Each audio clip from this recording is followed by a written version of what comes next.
J'espère que vous vous portez bien. Le quintet plus du jour Départ imminent était du pour le quintet côté, plus du jour. du Et côté c'est lance d'Auteuil. donc pour la première. Donc, vous allez voir que... Alors, je vais agrandir. Voilà. Alors, bon, je ne vais pas montrer toute la course, parce que ça risque d'être un peu long. C'est quand même 3600 mètres à parcourir, prix Jean Bart pour des 5 ans et plus. Et, eh bien, écoutez, des informations recueillies spécialement pour les membres et pour le média pour lequel je travaille, qui ont porté leurs fruits aujourd'hui, c'est le moins qu'on puisse dire, puisque les souscripteurs, ceux qui avaient souscrit depuis une bonne dizaine de jours maintenant, eh bien, ont pu profiter des infos du Quintet avec Michael Serror qui était vraiment confiant avec Rock'n'Roll, c'était son préféré des trois. Les autres avaient une chance, ils avaient du travail, mais pas affûté à 100%. Voilà.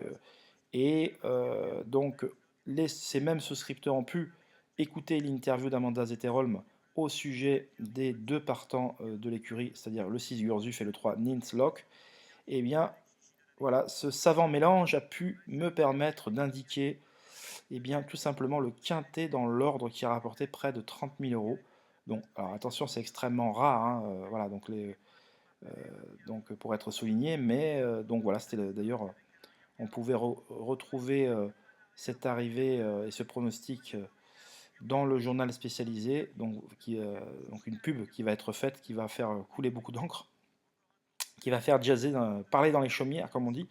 En tout cas, voilà, ce sont des courses toujours très compliquées, surtout les handicaps en obstacle, mais ça fait du bien que le travail de temps en temps paye, même si ça reste dans l'ensemble des courses pièges à éviter, des courses à spectacle comme je les appelle, surtout les courses d'obstacles. Voilà, alors écoutez, le roi David qui sera à reprendre, parce qu'il a été monté offensivement aujourd'hui par son jockey, donc il savait qu'en fait, il faut prendre cette tentative aujourd'hui de roi David, c'est une course de rentrée, mais comme une ouverture de poumon en vue de prochains engagements. C'est un choix qui n'est absolument pas dérangé par les pistes collantes, donc quel que soit l'état du terrain l'automne prochain, ça va lui plaire quoi qu'il en soit. Alain Terreau, qui était un favori un peu énigmatique, est en deuxième position ici. On va voir que il va pas sauter toujours à la perfection et ça va lui coûter cher au moment de l'emballage final. Follyfoot, qui était prêt à réaliser une bonne rentrée, bah, court comme on s'y attend. C'était d'ailleurs mon outsider un peu préféré. Il est quand même troisième à 13 contre 1. Il court très bien. Voilà, donc qu'est-ce qu'on peut dire? Que le numéro 12, Just in Time Game, va longtemps figurer. Pareil, belle ouverture de poumon avant un prochain engagement bien plus favorable pour lui. Nous y reviendrons. Vous voyez que là, Rock'n'Roll, qui a attendu sagement son heure dans le dernier tiers du peloton, va progressivement se rapprocher des leaders, comme d'ailleurs Gurzuf, qui reviendra lui un peu plus tardivement. Donc ils ont pris leur temps en début de course. Et donc ça a permis tout simplement de... Voilà, là on va sauter bientôt la dernière haie de la ligne d'en face.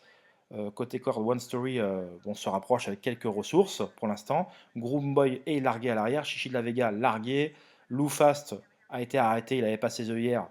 Ça a été rédhibitoire. Là, c'est commence à être tapé par son jockey. C'est pas bon signe à cet endroit fatidique du parcours, surtout qui vient par les ailes. Donc, si vous voulez, voilà. Donc, le roi David va pénétrer en tête avec Follyfoot qui lui a pris l'avantage dans la sortie du dernier tournant.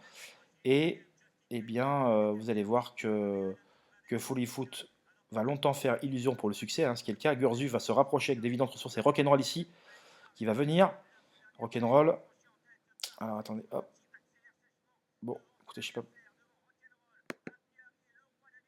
pourquoi ça fait ça. Voilà, excusez-moi. Voilà, je reviens.